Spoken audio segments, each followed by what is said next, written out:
Bien, Étienne Klein n'a pas de chaise. Bonsoir à tous.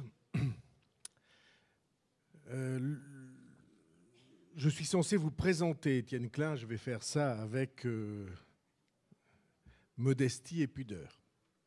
Mais comme il se trouve que j'ai une grande admiration pour cet homme, que c'est moi qui ai souhaité l'inviter, alors je ne peux pas me dérober à cette obligation.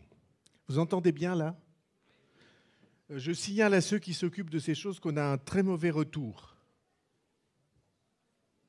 Elles ne sont pas là ? Peut-être tu pourrais leur dire qu'on a un très mauvais retour. Très bien, ça va s'arranger alors. Très bien. Bien, alors, nous avons choisi comme thème pour Les idées mènent le monde cette année le progrès. Et tout à l'heure, j'ai expliqué dans la salle principale à quel point la question du progrès était une question lourde pour l'humanité qui, jusqu'à maintenant et depuis au moins 4 siècles, avait cru que le progrès était le sens de l'évolution de l'humanité et que le progrès scientifique, technique, allait d'une certaine manière offrir les clés d'un paradis terrestre à l'humanité. En tout cas en Occident. Pas tout à fait le cas en Orient, mais c'est le cas en Occident. Et c'est le cas singulièrement en Europe depuis longtemps. Il se trouve que aujourd'hui, cette question est une question extrêmement controversée au sein ou au plus intime de chacun d'entre nous.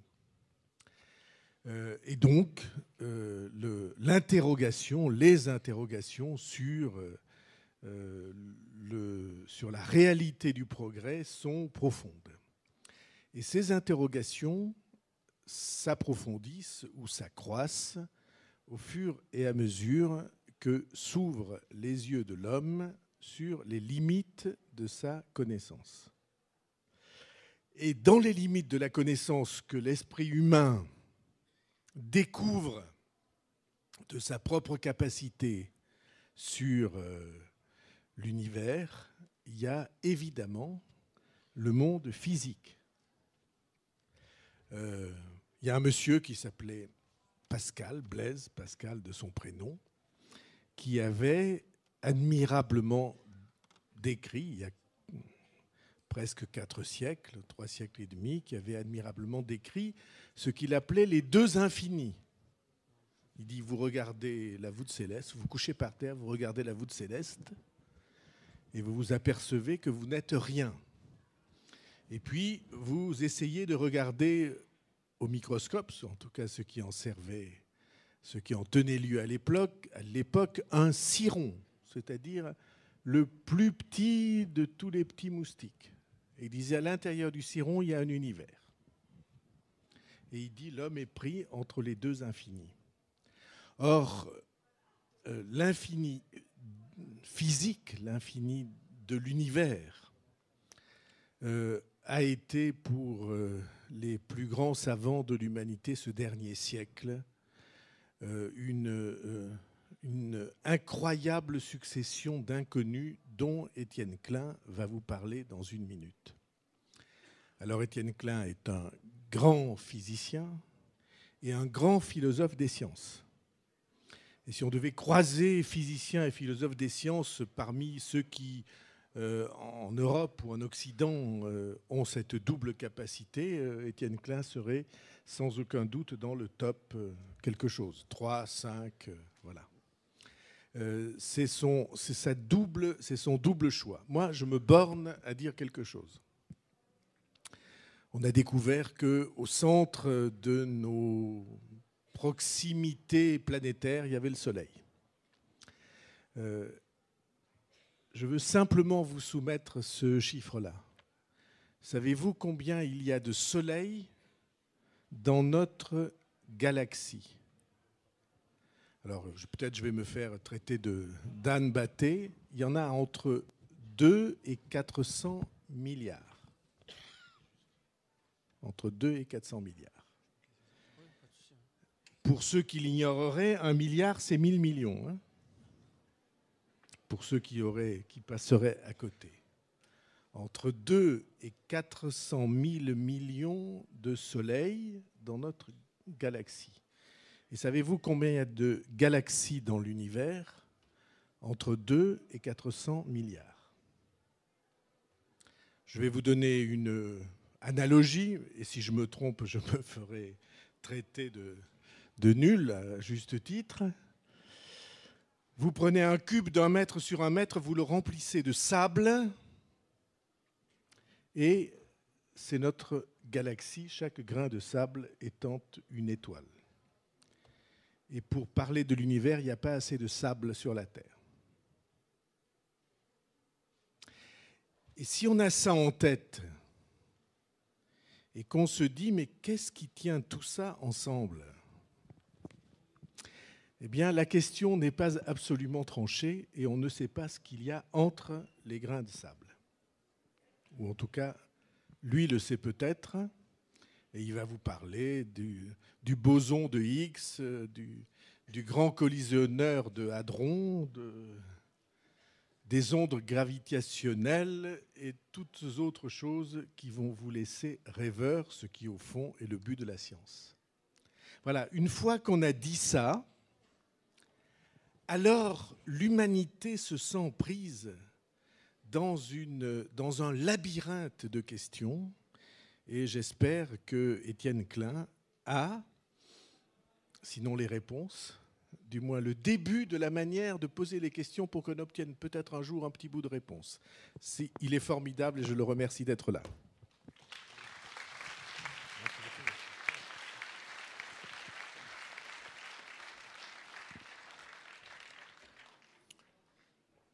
Bonsoir à toutes et à tous. Vous m'entendez bien?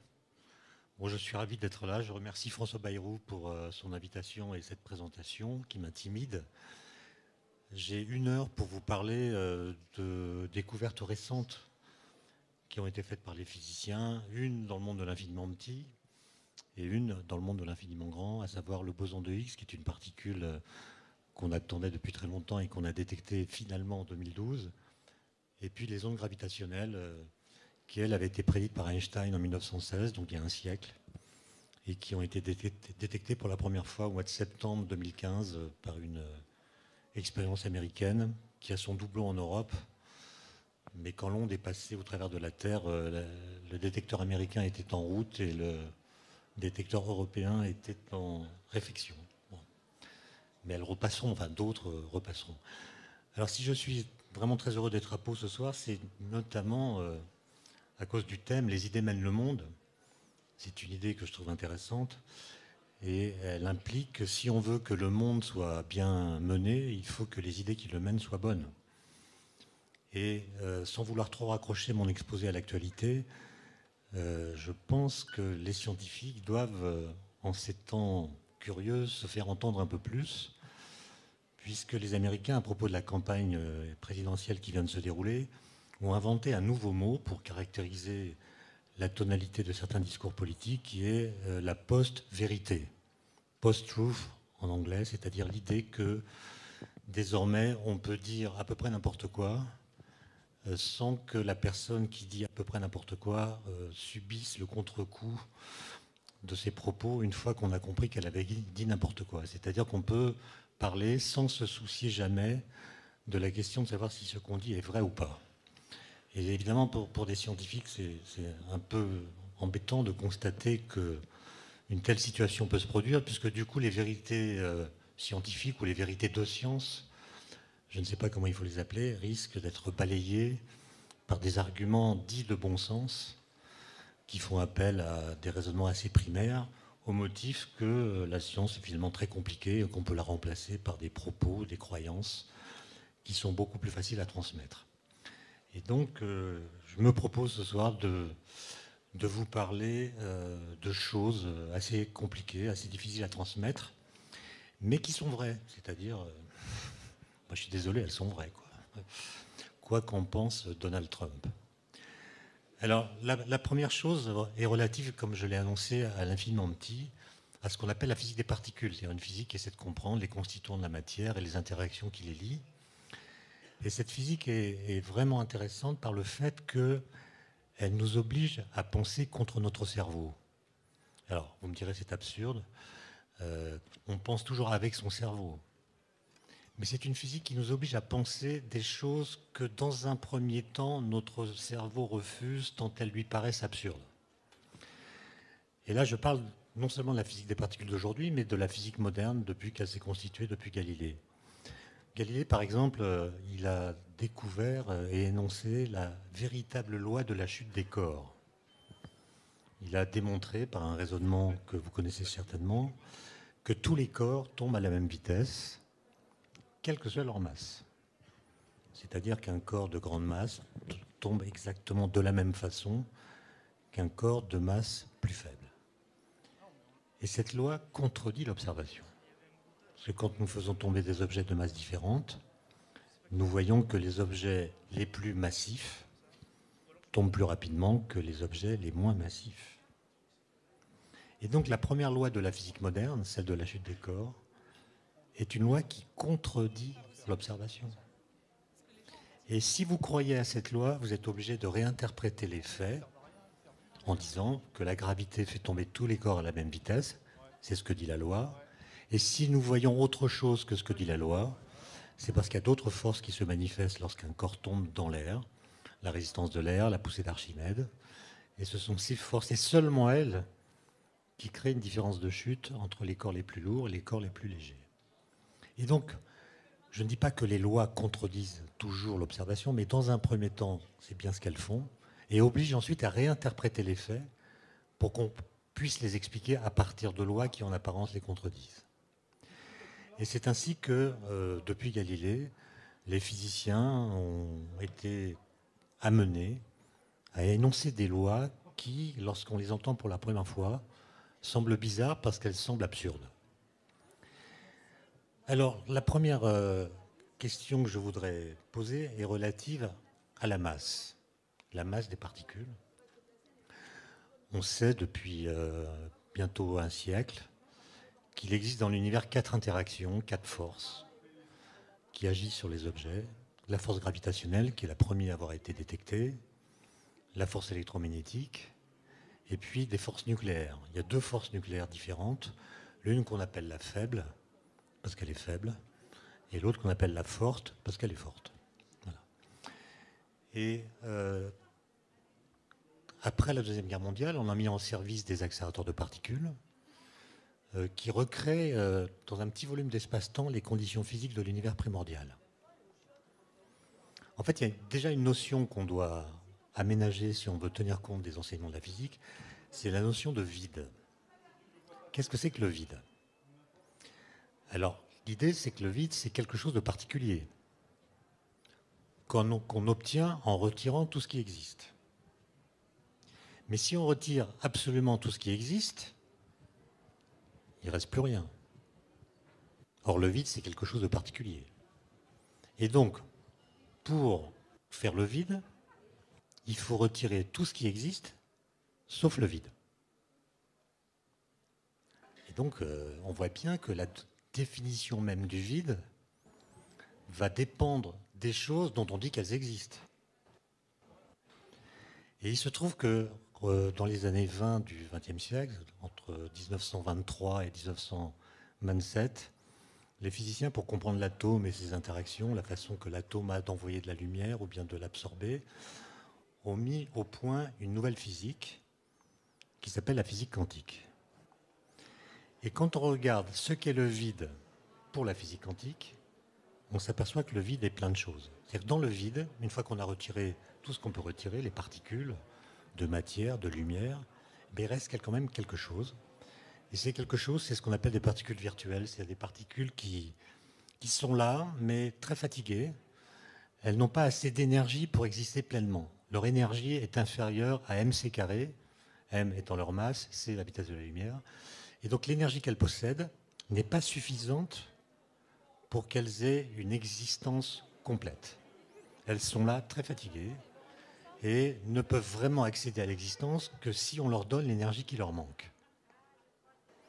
Et il se trouve que c'est ça que nous faisons avec nos collisions de particules. On redonne au vide quantique, dans un petit volume d'espace-temps, l'énergie qui manque à ces particules, de sorte qu'on les fait sortir du vide, et les faisant sortir du vide, on peut examiner leurs interactions et comprendre d'où elles viennent. L'univers est en expansion, donc il se refroidit, ce qui fait que le vide quantique est de moins en moins énergétique, la température globale baisse, ce qui fait que quand nous recréons dans un petit volume d'espace-temps les conditions physiques primordiales, donc nous réchauffons le vide en fait, eh bien on va voir dans le présent les phénomènes physiques qui se déroulaient dans le passé très lointain, dans le passé d'il y a 13,7 milliards d'années, juste après ce qu'on appelle le Big Bang. Et c'est grâce à ce stratagème, cette ruse par laquelle on offre à l'univers une cure de jouvence, c'est-à-dire on lui fait vivre dans le présent des phénomènes qu'il n'a connus que dans son passé le plus lointain. C'est grâce à ce stratagème qu'on a détecté le boson de Higgs en 2012, particule qui avait été prédite par des théoriciens en août 64, par 3 physiciens, l'un qui s'appelle Peter Higgs, qui est un Écossais, et 2 autres, l'un qui s'appelle François Englert, qui est un Belge, et le troisième qui est Robert Brout, qui était un Américain naturalisé belge peu après. Alors, c'est une histoire évidemment compliquée. Pour la comprendre complètement, il faut écrire des équations. Mais je vais essayer de vous expliquer comment cette idée a germé dans l'esprit de ces 3 jeunes gens. C'était des jeunes gens à l'époque. C'est moins vrai maintenant. Ils ont le prix Nobel. Enfin, 2 des 3 ont le prix Nobel. Robert Brout est décédé avant d'avoir pu obtenir le prix Nobel. Mais la question était la suivante. Je vous ai dit qu'après la Deuxième Guerre mondiale, on a créé des collisions de particules avec des machines de plus en plus puissantes. On a donc vu apparaître de plus en plus de nouvelles particules et on a mieux compris leurs interactions nucléaires et électromagnétiques. Et des physiciens de cette époque-là, assez géniaux, ont inventé un formalisme mathématique qu'on appelle les théories de jauge, grâce auquel on peut décrire chaque interaction, électromagnétique ou nucléaire, à l'aide de ce qu'on appelle en mathématiques un groupe de symétrie. Et donc, ils ont créé une sorte de correspondance entre une structure mathématique, un groupe, et puis une interaction physique. Alors, le groupe associé à l'électromagnétisme est assez simple. Le groupe associé à l'interaction nucléaire faible est un peu plus compliqué. Et le groupe associé à l'interaction nucléaire forte est lui aussi encore un peu plus compliqué. Et ce qui est assez extraordinaire, c'est que ces théories, basées sur des groupes, permettaient de faire des calculs correspondant à des résultats de mesure qui correspondaient parfaitement aux résultats qui étaient obtenus auprès des accélérateurs de particules. Autrement dit, la théorie rendait compte des faits de façon impeccable. Donc les physiciens étaient contents. Mais un jour, un petit nombre d'entre eux s'est posé la question, qu'est-ce qui se passerait si cette théorie, qu'on appelle le modèle standard de la physique des particules, était vraiment vraie? Et ils ont compris, en regardant le déroulement des calculs, que si le modèle standard, qui semblait si efficace pour comprendre les phénomènes, était vraiment vrai, alors les masses de toutes les particules élémentaires devraient être nulles. Ce qui n'est pas ce que nous observons. Nous observons qu'une particule comme l'électron a une masse non nulle. Le proton, le neutron ont des masses non nulles. À l'époque, on ne connaissait pas encore les quarks, qui sont les constituants des protons et des neutrons. On les a connus depuis, et ils ont une masse non nulle. Et donc cette théorie qui semble si bien marcher, au sens où elle rend compte des résultats expérimentaux, implique une prédiction qui est contredite par les faits. Les particules ont des masses non nulles, alors que la théorie impliquerait que leurs masses fussent, c'est bien un subjonctif, fussent nulles. Et là, évidemment, les gens se sont dit, c'est que la théorie est fausse. La théorie est absurde parce qu'elle prédit quelque chose qu'on n'observe pas, donc elle est fausse. Mais les 3 physiciens que j'ai cités tout à l'heure, eux, se sont souvenus de Galilée. Les lois physiques peuvent contredire les observations ou les mesures. Et donc ces 3 jeunes gens se sont dit, il se pourrait que les équations du modèle standard, qui implique que les particules élémentaires ont une masse nulle ait raison. Et c'est nous, physiciens, qui, depuis Newton, nous trompons à propos du concept de masse. Nous avons une mauvaise conception de la masse. Quelle est la conception de la masse qu'on a depuis Newton? C'est l'idée que les notions de matière et de masse sont intimement liées l'une à l'autre. C'est-à-dire que ces deux notions qui sont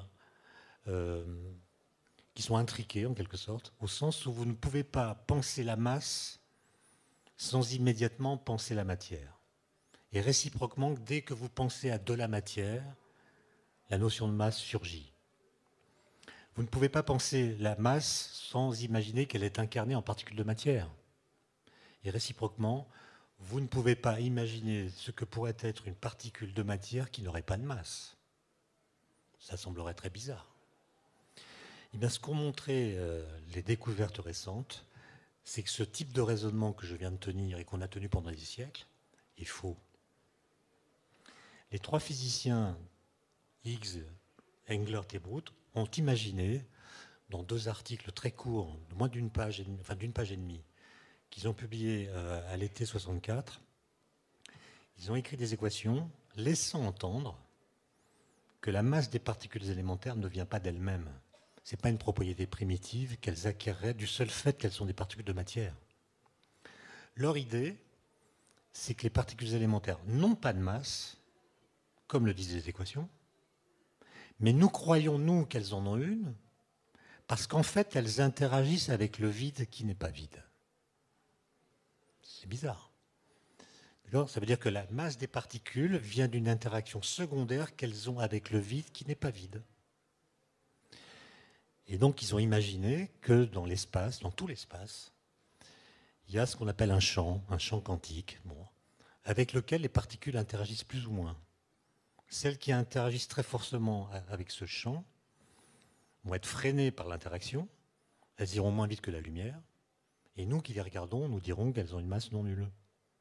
Celles qui, au contraire, n'interagissent pas avec le champ vont à la vitesse de la lumière, et nous qui les regardons, nous dirons qu'elles ont une masse nulle. Et donc, ce qu'on appelle la masse d'une particule, c'est ce que croient ces trois physiciens, n'est qu'une mesure de l'interaction qu'elles ont avec le champ de Higgs, comme on l'appelle. Donc pour prendre une analogie qui, comme toutes les analogies en physique quantique, est fausse, mais il faut en retenir l'essentiel, à savoir que vous pouvez imaginer que ce champ de Higgs, comme on est près des Pyrénées, c'est comme un champ de neige, uniforme, de même amplitude partout dans l'espace.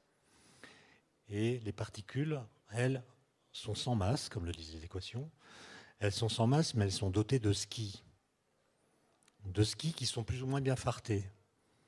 Les particules qui ont des skis très bien fartés glissent sans frottement et nous disons qu'elles ont une masse nulle. Celles qui ont des skis mal fartés frottent, sont ralenties, acquièrent de l'inertie, que nous appelons leur masse. Et donc l'idée de ces physiciens, c'est que finalement, ce qu'on appelle la masse des particules élémentaires, c'est une mesure de la mauvaise qualité du fartage de leur ski. D'accord ? En physique quantique, qui dit champ dit quanta associé au champ, c'est-à-dire particules associées au champ, et on a appelé boson de Higgs les quantas associés au champ de Higgs. Et toute la question qu'on s'est posée entre 1964, date de publication de ces articles, et 2012, c'est est-ce que ces particules existent ou non ? On a construit des grosses machines, on a d'abord creusé un tunnel de 27 km, circulaire, à côté de Genève, dans lequel on a construit un accélérateur collisionneur d'électrons et de positrons qu'on a appelé le LEP. On a fait des collisions, on n'a rien vu. Enfin, on n'a pas vu le boson de Higgs. On a changé l'accélérateur, on a fait une machine à protons. Les protons sont plus lourds que les électrons, donc dans les collisions, il y a plus d'énergie. Et en 2012, après beaucoup de travail, on a vu les bosons de Higgs. Et là, vous voyez que c'est une découverte de physique, évidemment, mais c'est aussi une découverte philosophique négative. C'est-à-dire c'est une découverte qui, si on la prend au sérieux, et il faut la prendre au sérieux, doit modifier notre façon de penser le lien entre matière et masse. Ça devrait même changer le contenu des livres scolaires. Je vous rassure, il n'en est rien. Donc, je m'arrête sur ce point à propos du boson de Higgs. S'il y a des questions tout à l'heure, j'y répondrai volontiers, mais comme je vois que le temps passe, enfin, c'est une grande question, ça, de savoir si le temps passe. Hein. Non, mais en tout cas, le chronomètre défile. Je vais passer au deuxième sujet, les ondes gravitationnelles, parce que c'est une histoire assez belle, qui pour le coup est plus facile à raconter que le boson de Higgs, parce que elle est entièrement due à Einstein, et Einstein avait une façon de poser des questions extrêmement simples. Il a commencé à le faire à l'âge de 15 ans, des questions très très simples, qui portaient toutes sur la question de la lumière et de sa propagation dans l'espace. On pourrait dire que c'était des questions d'enfants, mais quand je dis questions d'enfants, vous allez peut-être imaginer que c'est des questions que posent tous les enfants. En fait, c'est des questions qui ressemblent à des questions enfantines, je devrais plutôt dire, mais que Einstein a résolu avec un cerveau d'adulte. Ce qui fait qu'il y a une sorte de poétique einsteinienne par le fait qu'il avait une façon très très personnelle d'interroger le réel, d'interroger les objets, d'interroger les phénomènes. Et à la fin de sa vie, d'ailleurs en 1954, un an avant sa mort, il a accordé une interview à l'un de ses biographes qui s'appelait Selig, qui lui a demandé, mais Einstein, à votre avis, pourquoi est-ce que vous avez été le premier à découvrir la théorie de la relativité en 1905 ? Et Einstein a proposé une réponse, enfin formulé une réponse que je crois sincère, même si elle est très curieuse. Il dit « c'est grâce à mon retard mental ». Et oui, parce que alors il continue, il explique. Il dit que les questions d'espace et de temps sont des questions qu'en général, l'être humain résout dans l'enfance. Quand on est enfant, on voit qu'on peut se déplacer librement dans l'espace, on peut aller et revenir. Les longueurs se mesurent avec des règles ou des doubles décimètres, alors que les durées, elles, correspondent à une sorte d'espace dans lequel on ne peut pas voyager. On est prisonnier de l'instant présent, on ne peut pas le quitter, on n'est pas libre de ses mouvements dans le temps. Et donc il y a une grande différence entre l'espace et le temps, et on comprend également, en général dans l'enfance, que les durées se mesurent avec des montres ou des horloges. Et une fois qu'on a compris ce qui distingue l'espace du temps, la question de l'espace et du temps est réglée. Et on ne se la pose plus. Alors qu'Einstein lui dit, moi, mon retard mental a fait que je me suis posé ces questions bien plus tardivement, et j'avais déjà un cerveau d'adulte. Et donc le génie d'Einstein, c'est de poser des questions d'enfant alors qu'on a déjà un cerveau d'adulte. Et pour arriver aux ondes gravitationnelles, il faut donc suivre le fil des idées d'Einstein, le fil des questions qui va se poser entre l'âge de 15 ans et l'âge de 32 ans. Et ça commence lorsqu'il a donc 15 ans, il a quitté le lycée, il n'a pas quitté, il a démissionné du lycée où il était scolarisé à Munich, donc en Allemagne, avec une discipline militaire. Il est né en 1879, Einstein, donc il a 15 ans en 1896, non, 94, pardon. Et à l'époque, la discipline dans les lycées est quasiment militaire.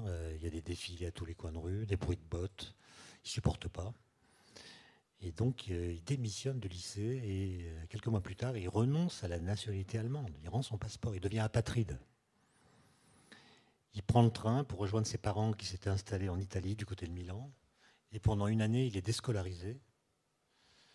Et il écrit une lettre à l'un de ses oncles dans laquelle il dit quelles sont les questions auxquelles il s'intéressera toute sa vie. C'est une lettre qu'on peut retrouver à Berne, elle est au musée Einstein à Berne, vous pourrez la consulter si vous allez là-bas. Et Einstein pose des questions d'enfant. Il se demande par exemple, qu'est-ce qui se passerait si de la lumière émettait de la lumière ? Quelle serait la vitesse de la lumière émise ? On est d'accord que la lumière va à la vitesse de la lumière.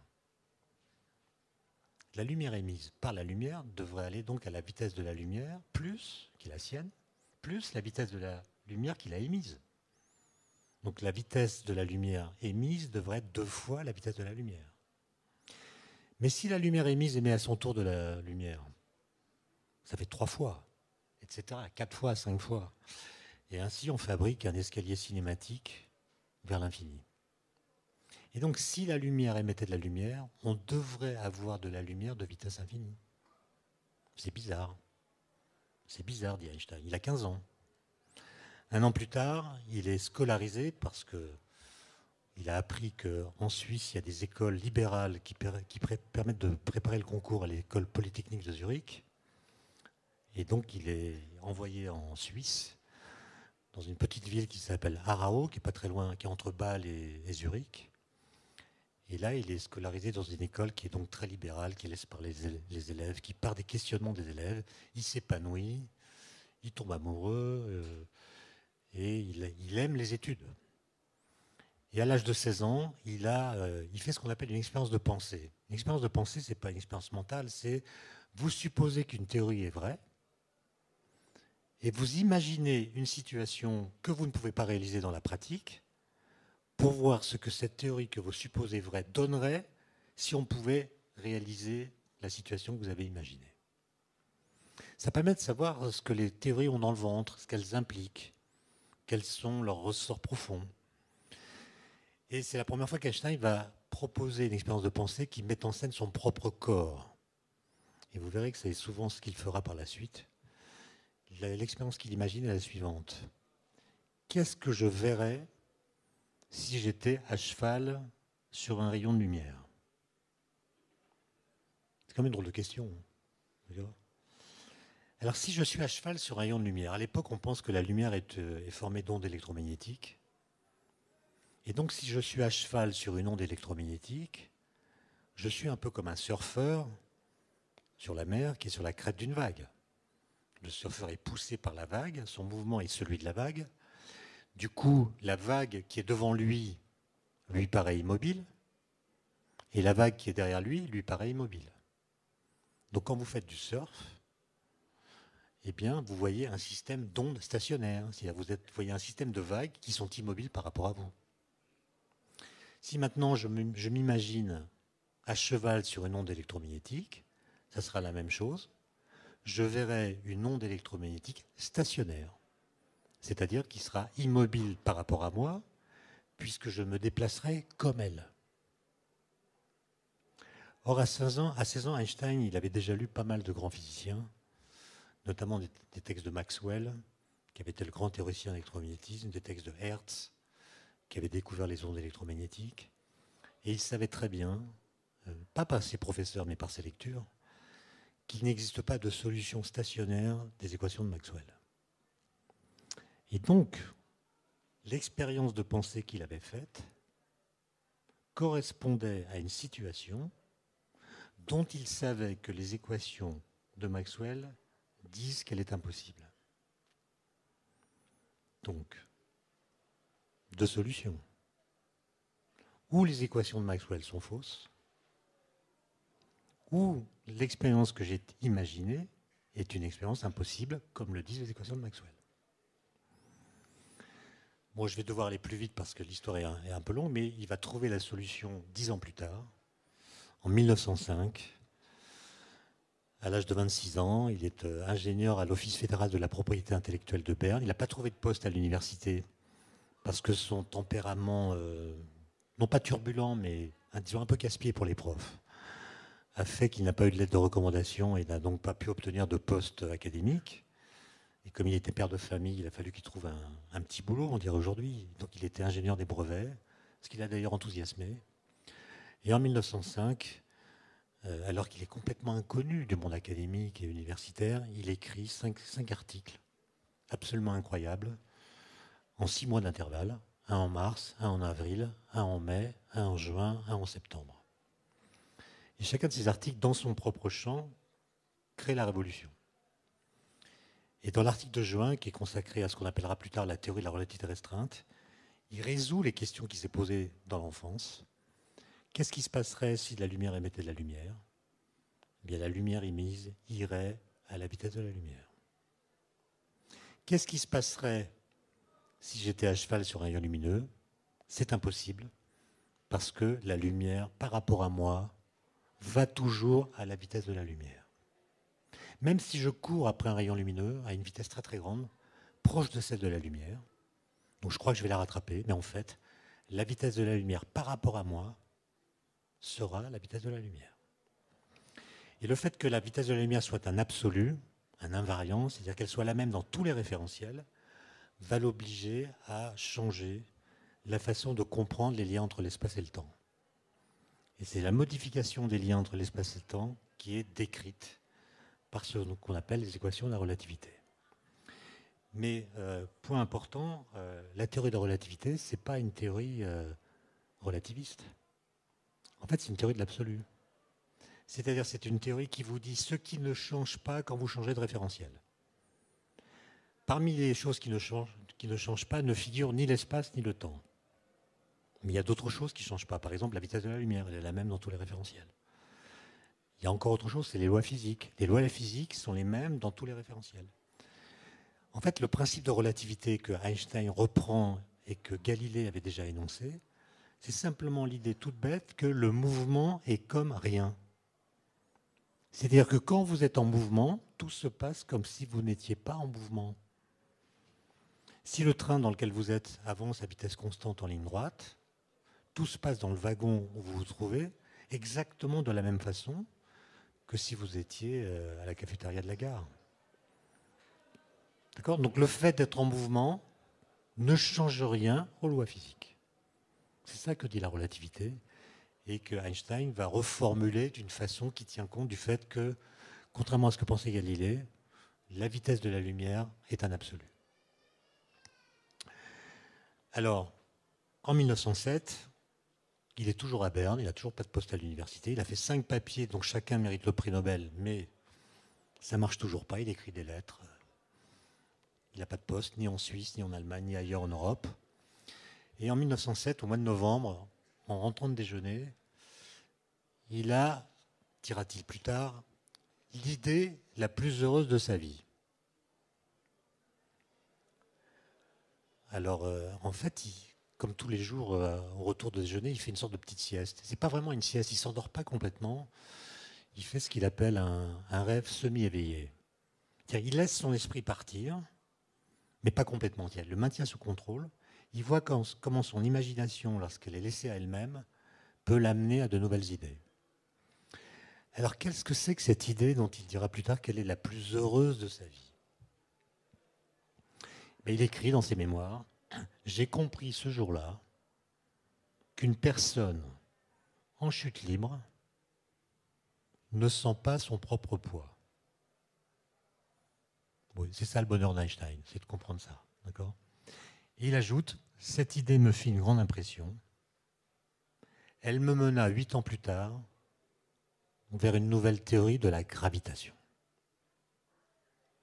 Et vous voyez que cette idée qu'il a, c'est une idée que chacun d'entre nous, depuis Newton, aurait pu avoir à partir des cours qu'on a reçus à l'école. Qu'est-ce qu'il vient de comprendre ? Je suis en chute libre. Ça veut dire que je tombe sous l'effet de mon poids. La cause de ma chute, c'est mon poids. Mais pendant que je tombe, si je prends un objet, par exemple mon portefeuille, je le lâche. Je suis en train de tomber, je lâche mon portefeuille. Mon portefeuille n'a pas la même masse que moi. Mais Galilée a montré que tous les corps tombent à la même vitesse. Donc mon portefeuille tombe à la même vitesse que moi. Donc, par rapport à moi, il ne tombe pas. Et là, Einstein se dit, tiens, il y a un truc qui est mal ficelé. D'accord ? La cause de ma chute, c'est la gravité ou la pesanteur. Et le fait de tomber annule la pesanteur. Le fait d'être soumis à la plus loin pesanteur me met en état d'apesanteur. C'est comme si l'effet annulait sa cause. Et vous êtes d'accord avec moi que ce que je viens de dire là, n'importe qui aurait pu le comprendre à sa place. Alors évidemment, c'est un peu plus subtil que ce que j'ai raconté, parce que si mon portefeuille est très loin de moi, il est par exemple à 10 km de moi, sa trajectoire ne va pas être exactement la mienne, puisqu'il va aller vers le centre de la Terre, moi-même je vais vers le centre de la Terre. La Terre est ronde. Je ne suis pas sûr que Donald Trump en soit convaincu, mais la Terre est ronde. Et donc, les deux trajectoires ne sont pas strictement parallèles. Donc ce que je viens de dire là ne vaut que si mon portefeuille n'est pas trop loin de moi. Donc j'ai accédé là à une vérité qui est locale. Et ça va conduire Einstein à énoncer le principe d'équivalence, équivalence entre la gravité et l'accélération. Une accélération peut annuler la gravité. Quand je tombe, je suis accéléré et ça annule la gravité. Et réciproquement, une accélération peut mimer la gravité. Et l'idée qu'énonce Einstein dans un article assez célèbre, c'est prenez deux situations différentes. Première situation, je prends une cabine d'ascenseur dans laquelle il n'y a aucune paroi, aucun hublot, aucune fenêtre. Elle est complètement hermétique, de sorte que je ne peux pas voir ce qu'il y a à l'extérieur. Première situation, cette cabine d'ascenseur, je la pose sur la Terre, dans le champ de gravité terrestre. Je donne au physicien qui est à l'intérieur des objets de masse différentes, il les laisse tomber, il voit que tous les objets tombent vers le plancher, et s'il est intelligent, il va retrouver les lois de Newton. Deuxième situation, je prends la même cabine d'ascenseur, mais au lieu de la poser sur la Terre, je l'emmène très très loin dans l'espace, loin de toute étoile, de toute planète, c'est-à-dire loin de tout champ de gravité. Je la mets dans un endroit de l'espace où la gravité est nulle. Et cette cabine, je vais l'accélérer, la tirer par un câble avec un super-héros qui va accélérer cette cabine avec une accélération égale à l'accélération de la pesanteur terrestre. Donc la cabine est accélérée, dedans il y a un physicien, je lui ai donné des babales, et ce physicien va voir qu'elle tombe dans la direction de ce qu'il appellera le plancher. Et ce que dit Einstein par son principe d'équivalence, c'est qu'il n'existe aucune expérience que le physicien puisse faire dans sa cabine qui lui indiquerait soit que la cabine est immobile sur la Terre, soit qu'elle est uniformément accélérée dans l'espace vide. Les deux situations sont absolument équivalentes. Les lois physiques s'expriment de la même façon dans le premier cas que dans le second. Donc c'est ça qu'on appelle le principe d'équivalence. Et en 1909, 2 ans plus tard, enfin Einstein a un poste universitaire. C'est la première fois qu'il va rencontrer des physiciens théoriciens. Vous imaginez ça? Einstein n'a rencontré des physiciens théoriciens, les premiers de sa vie, à l'âge de 30 ans. Il a un poste à Prague, où il se rend avec sa famille. Prague, c'est une ville très moderne à l'époque, électrifiée. Il y a des ascenseurs dans les immeubles, des ascenseurs électriques. Et Einstein fait là-bas une autre expérience de pensée, parce que Einstein disait, moi, je ne travaille pas rapidement, mais je travaille tout le temps.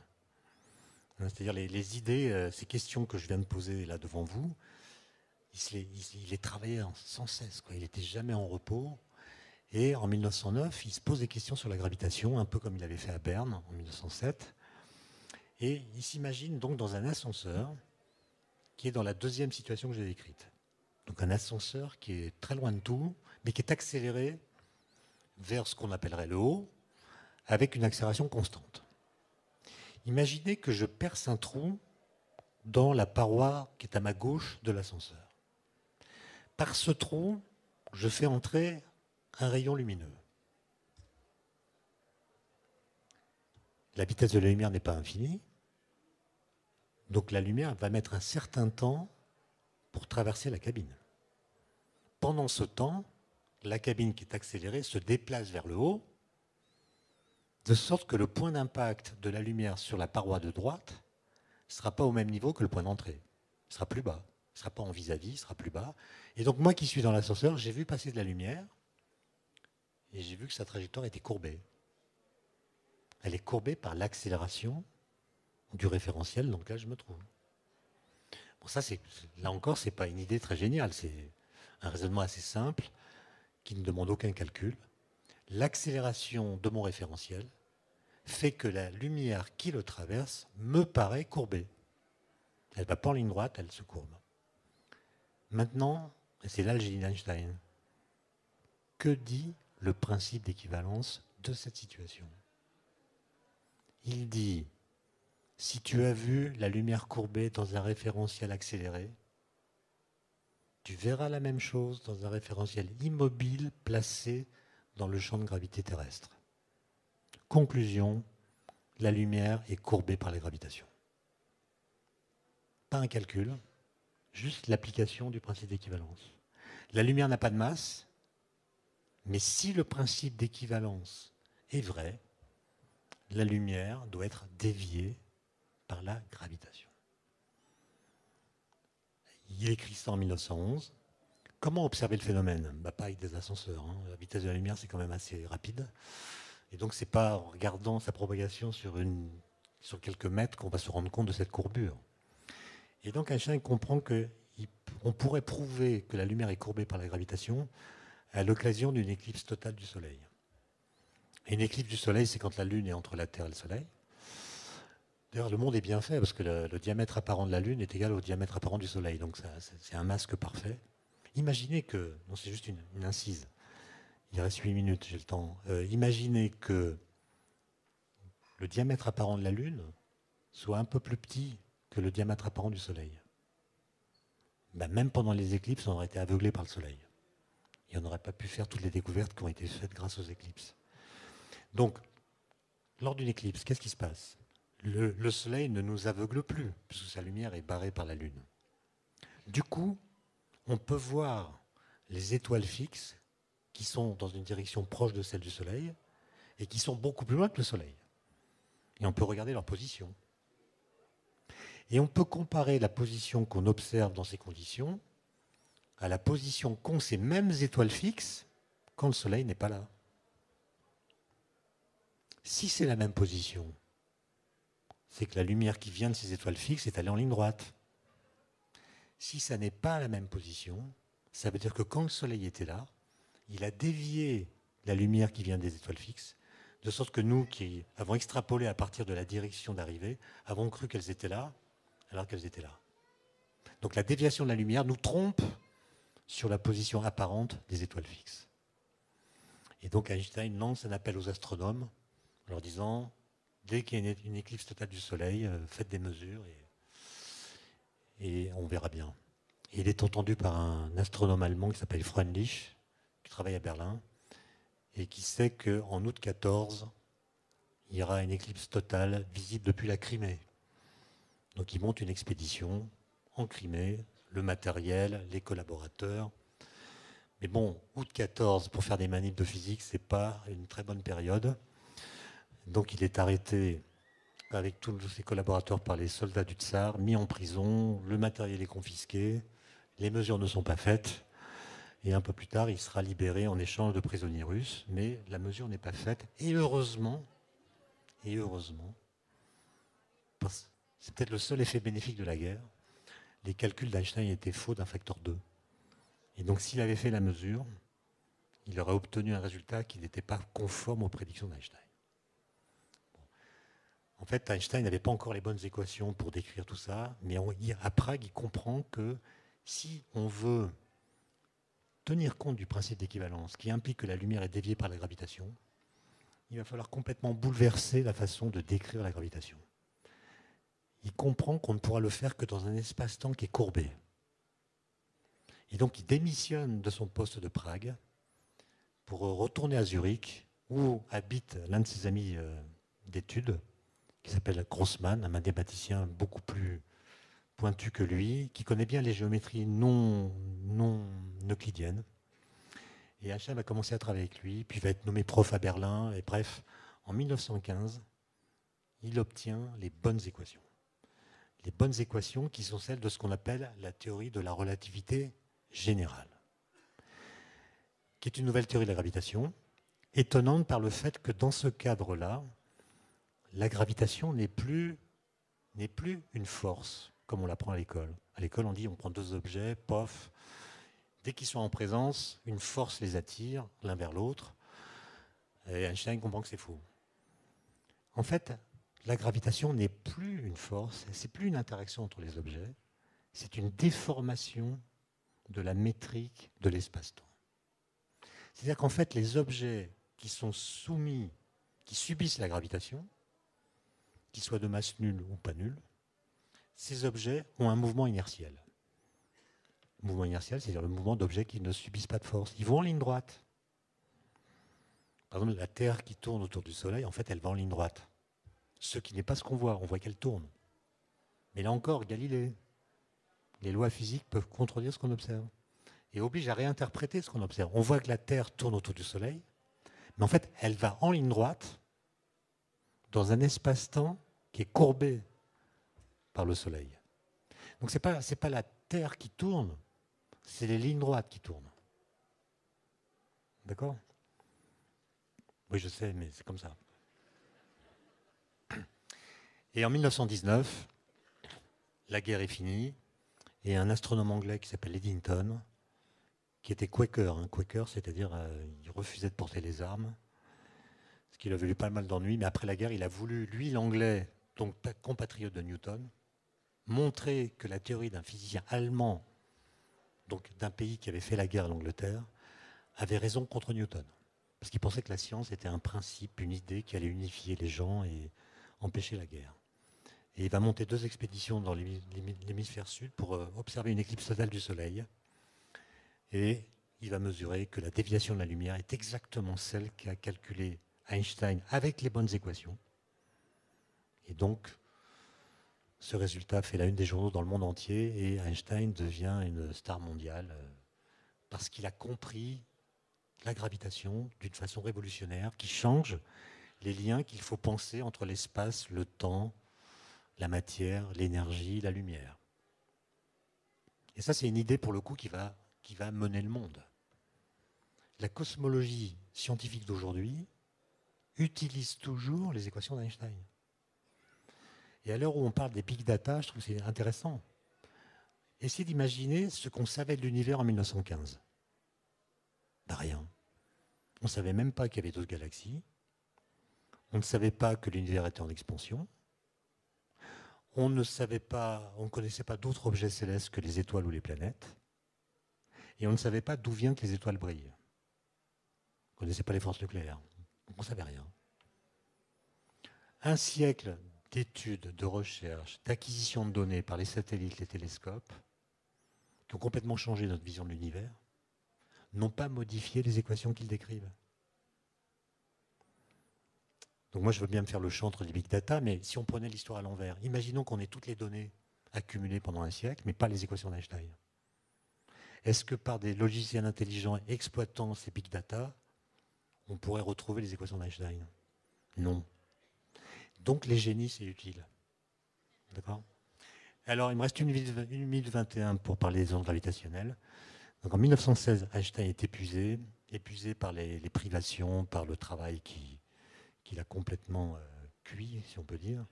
Et en 1916, il se demande, mais est-ce qu'il ne pourrait pas y avoir des ondes gravitationnelles qui seraient l'équivalent des ondes électromagnétiques qu'on peut fabriquer en accélérant une charge électrique? Prenez une charge électrique, vous l'accélérez, elle émet des ondes électromagnétiques.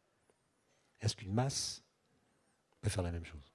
Mais elle émettrait des ondes gravitationnelles qui sont des déformations de l'espace-temps. C'est-à-dire que la métrique de l'espace-temps se déforme à leur passage. Quand une onde gravitationnelle passe, la distance entre mes 2 doigts, par exemple, va augmenter, puis diminuer. Et moi, si je vois ça, je vais dire, tiens, mes doigts ont bougé dans l'espace. Einstein dit, non, c'est pas parce qu'on voit les doigts qui bougent. En fait, les doigts sont immobiles dans un espace qui se dilate. C'est la distance qui augmente et pas les objets qui se déplacent. Donc si vous voulez mesurer le passage d'une onde gravitationnelle, ce n'est pas avec un double décimètre que vous allez le faire, parce que le double décimètre au passage de l'onde, il va s'étirer, parce que l'espace va s'étirer. Et donc il ne verra rien. Pour mesurer le passage d'une onde gravitationnelle, il faut utiliser la seule grandeur qui soit absolue, qui est la vitesse de la lumière. Et c'est ce qu'ont fait les Américains ou les Européens avec ce qu'on appelle des interféromètres de plusieurs kilomètres, interféromètres de Michelson, donc deux faisceaux laser perpendiculaires qui font des tas d'allers-retours, qui interfèrent, et si une onde gravitationnelle passe, elle va modifier la longueur du trajet de la lumière et donc décaler les franges d'interférence. Et les Américains ont vu une onde passer le 14 septembre 2015. Et comme les ondes gravitationnelles, à la différence de la lumière, gardent la signature exacte de la source qui les a émises, parce la lumière, elle est absorbée, elle est déviée, elle est diffractée, elle est diffusée.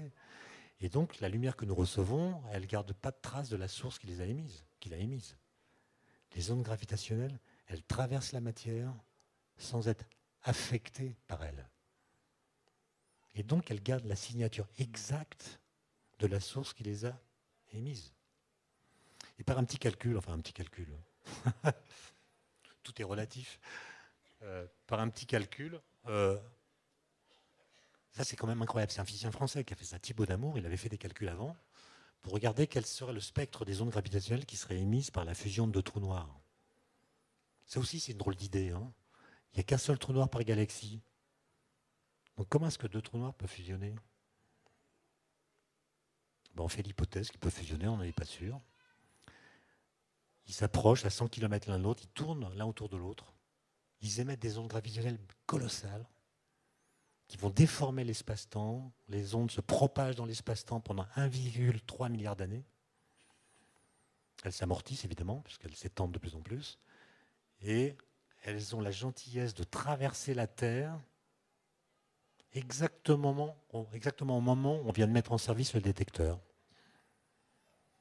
Et on a pu mesurer le signal, vous avez vu ça dans les journaux, l'onde est passée pendant 10 millisecondes, on ne s'en est pas rendu compte, parce que les variations de distance sont tellement infimes qu'il faut un détecteur pour les déceler.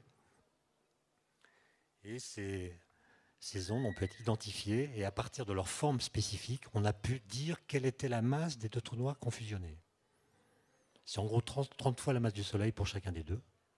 Et on a pu même montrer que dans le processus de fusion, il y a 3 masses solaires qui ont disparu.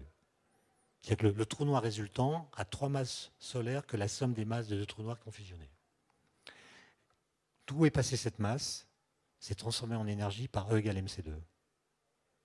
Donc vous avez un truc dans lequel 3 masses solaires ont été converties en énergie. Je ne sais pas si vous vous rendez compte du chiffre. Sachant que Hiroshima, par exemple, la bombe d'Hiroshima, c'est 1 gramme de matière qui donne l'explosion que nous connaissons. Il n'y a qu'un gramme de matière qui a été transformée en énergie par l'explosion d'Hiroshima. Là, je vous parle de 3 masses solaires. C'est une puissance colossale qui est supérieure à la puissance totale émise en lumière par toutes les étoiles de l'univers observable. Et on a pu détecter ces ondes pour la première fois, 1 siècle exactement, après qu'elles aient été prédites par Einstein. Et ça aurait été intéressant qu'Einstein revienne pour voir ce résultat, parce qu'Einstein croyait que les ondes gravitationnelles existent, mais il pensait qu'on ne pourrait jamais les détecter. Donc là-dessus, il a été démenti. En revanche, il ne croyait pas aux trous noirs, alors même que sa théorie a permis de les prédire. Et donc, ça serait intéressant de voir la réaction d'Einstein, apprenant qu'on a détecté les ondes auxquelles il croyait, mais dont il pensait qu'on ne pourrait pas les détecter, et que leur détection prouvait l'existence des trous noirs auxquels il ne croyait pas. Voilà des idées intéressantes. Merci pour votre attention.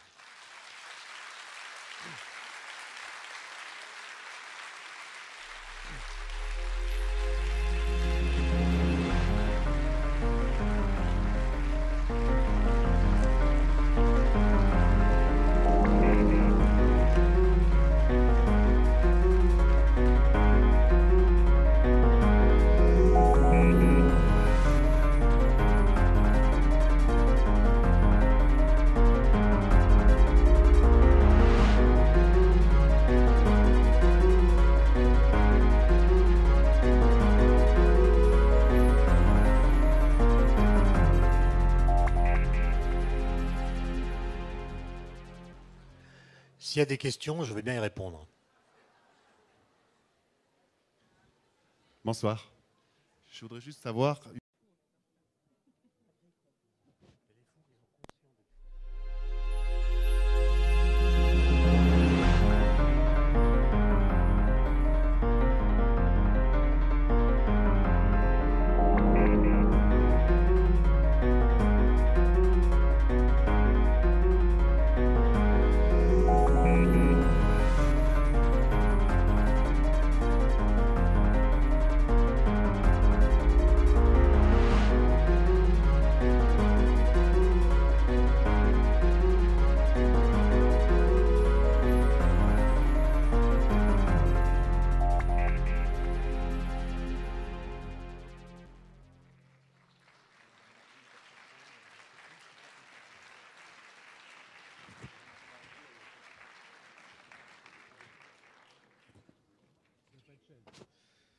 Bien, Étienne Klein n'a pas de chaise.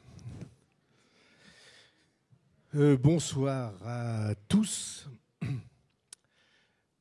Je suis censé vous présenter Étienne Klein. Je vais faire ça avec modestie et pudeur. Mais comme il se trouve que j'ai une grande admiration pour cet homme, que c'est moi qui ai souhaité l'inviter, alors je ne peux pas me dérober à cette obligation. Vous entendez bien là ? Et savez-vous combien il y a de galaxies dans l'univers ? Entre 2 et 400 milliards. Je vais vous donner une analogie, et si je me trompe, je me ferai traiter de nul à juste titre. Vous prenez un cube d'1 mètre sur 1 mètre, vous le remplissez de sable, et c'est notre galaxie, chaque grain de sable étant une étoile. Et pour parler de l'univers, il n'y a pas assez de sable sur la Terre. Et si on a ça en tête, et qu'on se dit, mais qu'est-ce qui tient tout ça ensemble ? Eh bien, la question n'est pas absolument tranchée et on ne sait pas ce qu'il y a entre les grains de sable. Ou en tout cas, lui le sait peut-être, et il va vous parler du boson de Higgs, du grand collisionneur de hadron, des ondes gravitationnelles et toutes autres choses qui vont vous laisser rêveurs, ce qui au fond est le but de la science. Voilà, une fois qu'on a dit ça, alors l'humanité se sent prise dans un labyrinthe de questions et j'espère que Étienne Klein a, sinon les réponses, du moins le début, les plus grands savants de l'humanité ce dernier siècle, une incroyable succession d'inconnus dont Étienne Klein va vous parler dans 1 minute. Alors Étienne Klein est un grand physicien et un grand philosophe des sciences. Et si on devait croiser physiciens et philosophes des sciences parmi ceux qui, en Europe ou en Occident, ont cette double capacité, Étienne Klein serait sans aucun doute dans le top quelque chose. 3, 5, voilà. C'est son double choix. Moi, je me borne à dire quelque chose. On a découvert qu'au centre de nos proximités planétaires, il y avait le Soleil. Je veux simplement vous soumettre ce chiffre-là. Savez-vous combien il y a de soleils dans notre galaxie ? Alors, peut-être je vais me faire traiter d'Anne Batté. Il y en a entre 2 et 400 milliards. Entre 2 et 400 milliards. Pour ceux qui l'ignoreraient, 1 milliard, c'est 1000 millions. Hein, pour ceux qui passeraient à côté. Entre 2 et 400 000 millions de soleils dans notre galaxie. Les progrès sont profondes. Et ces interrogations s'approfondissent ou s'accroissent au fur et à mesure que s'ouvrent les yeux de l'homme sur les limites de sa connaissance. Et dans les limites de la connaissance que l'esprit humain découvre de sa propre capacité sur l'univers, il y a évidemment le monde physique. Il y a un monsieur qui s'appelait Pascal, Blaise Pascal de son prénom, qui avait admirablement décrit, il y a presque 4 siècles, 3 siècles et demi, qui avait admirablement décrit ce qu'il appelait les 2 infinis. Il dit, vous regardez la voûte céleste, vous couchez par terre, vous regardez la voûte céleste, et vous vous apercevez que vous n'êtes rien. Et puis, vous essayez de regarder au microscope, en tout cas ce qui en servait, ce qui en tenait lieu à l'époque, un ciron, c'est-à-dire le plus petit de tous les petits moustiques. Et il disait, à l'intérieur du ciron, il y a un univers. et il dit l'homme est pris entre les deux infinis. Or, l'infini physique, l'infini de l'univers, a été pour... je signale à ceux qui s'occupent de ces choses qu'on a un très mauvais retour. Elles ne sont pas là ? Peut-être tu pourrais leur dire qu'on a un très mauvais retour. Très bien, ça va s'arranger alors. Très bien. Bien, alors, nous avons choisi comme thème pour les idées mènent le monde cette année le progrès. Et tout à l'heure, j'ai expliqué dans la salle principale à quel point la question du progrès était une question lourde pour l'humanité qui, jusqu'à maintenant et depuis au moins 4 siècles, avait cru que le progrès était le sens de l'évolution de l'humanité et que le progrès scientifique, technique, allait d'une certaine manière offrir les clés d'un paradis terrestre à l'humanité. En tout cas en Occident. Pas tout à fait le cas en Orient, mais c'est le cas en Occident. Et c'est le cas singulièrement en Europe depuis longtemps.